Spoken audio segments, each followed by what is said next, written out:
Bonjour tout le monde, je vous retrouve aujourd'hui 2 mai car je suis poussée depuis ce matin à partager un message. Et le message, c'est quel est le message justement de Vénus en poisson euh, qui quitte le poisson pour aller en bélier.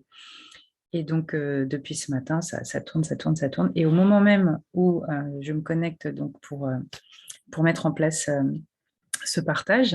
Vous le voyez là peut-être sur la carte. Vénus est au tout premier degré, elle entre tout juste en bélier.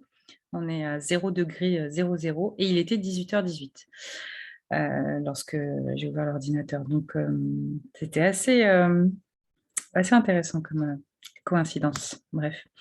Euh, donc, ce message concernait vraiment le pardon inconditionnel, mais comment y procéder. Parce qu'on en parle beaucoup, on en entend beaucoup parler, qu'il faut pardonner, etc. On le sait, mais c'est pas toujours évident. Et même quand on a l'impression d'y être parvenu, eh bien, en fait, après coup, on se rend compte que peut-être pas tout à fait. Donc c'est quand même un processus qui prend du temps, surtout quand il s'agit de relations importantes avec des personnes importantes de notre vie. Et j'en sais quelque chose parce que je suis pas mal concernée. Donc effectivement, c'est une question qui me travaille pas mal. Donc j'ai attendu aussi depuis ce matin pour être sûre, est-ce que c'est vraiment uniquement pour moi le message ou est-ce que c'est à partager. Et effectivement, c'est à partager puisque je ne suis pas la seule dans ce cas. Donc, on a ici, et moi j'aime beaucoup me référer aux planètes parce qu'elles nous transmettent beaucoup de messages.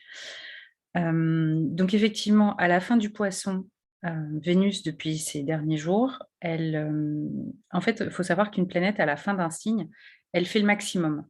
Elle a mis, voilà, elle a fait les 30 degrés du signe, ou presque.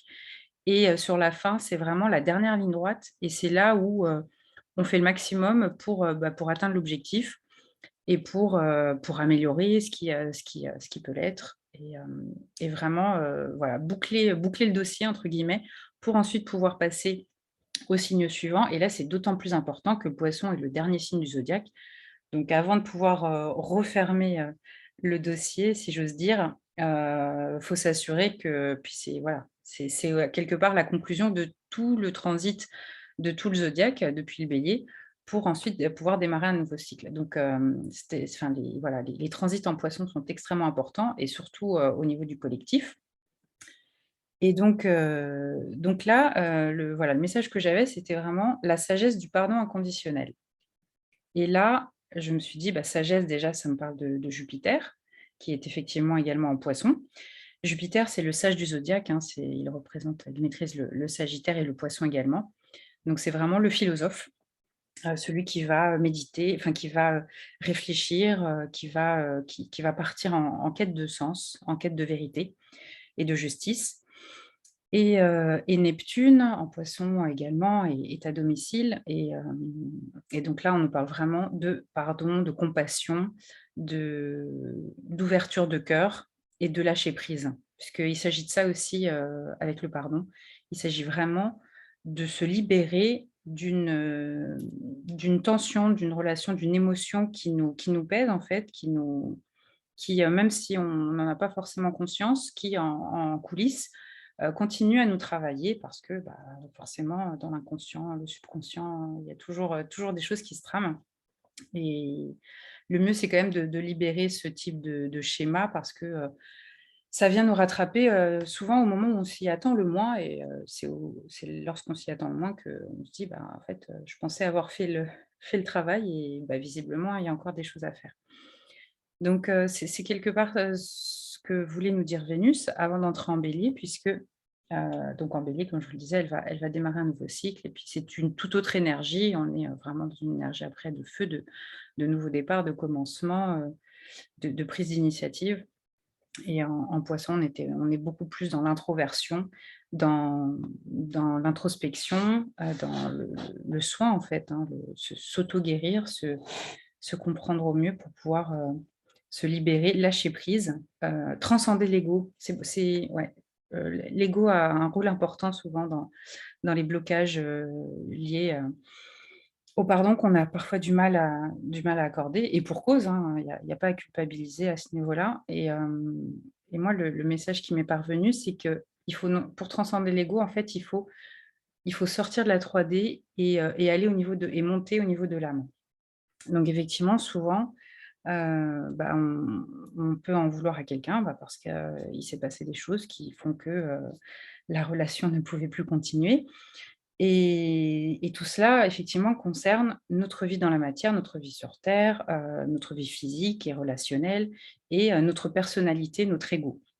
Donc, pour pouvoir justement accorder ce pardon, mais sans pour autant aller voir la personne et dire, «Bah, tout va bien, voilà, on n'en parle plus». Bah, si c'est possible, faites-le. Si ce n'est pas possible, parce que parfois les faits sont beaucoup trop importants et il y a des fois des personnes qu'il vaut mieux, ne pas garder dans sa vie.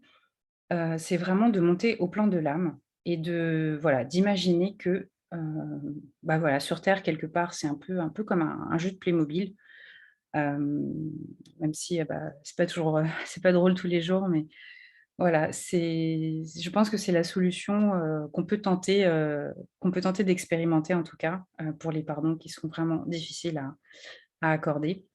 Donc c'est vraiment de monter au niveau de l'âme et de nous imaginer, nous et l'autre personne tel, voilà, un être de lumière, une âme, une poussière d'étoile, un fragment de la source qui lui est raccordé, également et bah, voilà, chaque âme a choisi, un chemin de vie.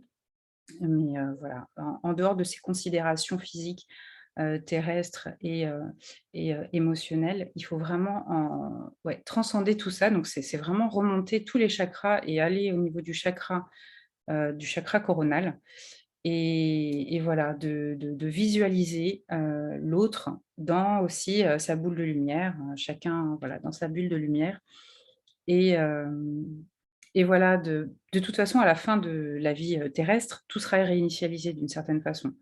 Tout sera, voilà, ça sera oublié donc quelque part, c'est un petit peu prendre de l'avance et de transcender, voilà, toutes ces enveloppes, hem, corporelles, voilà, qui parfois nous et émotionnelles, qui nous habitent chaque jour, hein, qui nous accompagnent. Mais voilà, de transcender tout ça, de venir au niveau de l'âme, au niveau, de notre connexion à la source et de ressentir, nous, notre connexion à la source, l'amour inconditionnel, dont nous sommes nourris et de se dire que voilà, l'autre, il est égal, il est dans les mêmes conditions que nous, il est au même niveau, il est aussi une âme telle que nous, un être de lumière et voilà, de lui souhaiter le meilleur et lui souhaiter le meilleur, bah, c'est lui souhaiter, d'évoluer, tout comme nous, nous évoluons dans notre vie.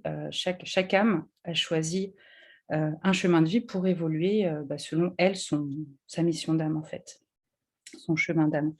Donc voilà, c'était, ce qu'on me demandait de partager aujourd'hui.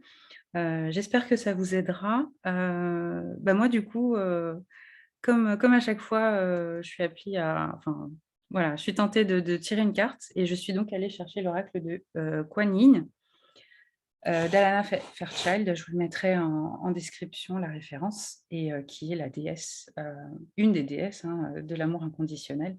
Mais voilà, j'ai été appelée par celui-ci et alors c'est rigolo parce que je vous le disais tout à l'heure, j'ouvre l'ordinateur 18h18 et la carte qui est sortie, c'est la numéro 18 et c'est Mère ardente. Donc moi, tout de suite, j'ai pensé à Vénus en Bélier et bah, donc on y est en plein puisqu'elle entrait, tout juste en Bélier au moment où je vous préparais ce support et donc Mère ardente, c'est mère divine de protection et de compassion ardente qui nous protège et nous aime. Notre croissance spirituelle fait réagir, hein. J'ai résumé en fait ce qu'il y avait dans le livret. Donc notre croissance spirituelle fait réagir. Donc on est dans un processus d'évolution spirituelle et notre entourage, bah, peut réagir de manière, positive, encourageante, chaleureuse ou négative avec, des peurs, des angoisses, des inquiétudes. Donc les énergies basses, en fait, elles sont exprimées pour être soignées. Ça, j'ai trouvé, ça extrêmement intéressant puisqu'on a tendance à bah, vouloir les rejeter, à se dire: «Bah, non, moi je suis bien, toi si tu as peur, c'est ton problème». Mais de voir ça comme l'expression d'une douleur, comme peut-être un cri de l'enfant intérieur, C'est vraiment intéressant comme approche. Voilà, petite parenthèse. Et pour nous, la guérison tient dans la manière dont nous choisissons de nous autoriser à briller, sans nous laisser affaiblir par le processus de développement des autres. Donc là encore, extrêmement intéressant puisqu'on est dans une énergie de feu. On voit donc Kuan Yin qui est en train de méditer et quelque part, avec ces couleurs orangées, on peut, l'imaginer presque entourée d'un cercle de feu ou d'une boule de feu. En tout cas, elle est dans sa toute-puissance. Elle est, bah, ouais, je trouve cette image, extrêmement inspirante. Et alors la suite, c'est que pour eux, pour les autres personnes, la guérison fait partie de leur chemin de vie et reconnaître leurs émotions est déjà un immense service que nous leur rendons. Donc après, ne vous sentez pas obligé voilà, de jouer les sauveurs et voilà, c'est à chacun de se prendre en charge aussi, de prendre en charge ses émotions et bon, si la personne a vraiment besoin d'aide et qu'elle viendra, soit vous demander de l'aide, soit, elle trouvera de l'aide, ailleurs. Et donc Mère divine nous élève au-dessus des peurs et des angoisses, là où règne l'unité avec l'amour divin. Et pour bénéficier au mieux de sa protection, nous sommes invités à faire confiance à sa lumière et comprendre qu'elle brille en nous par notre propre lumière intérieure.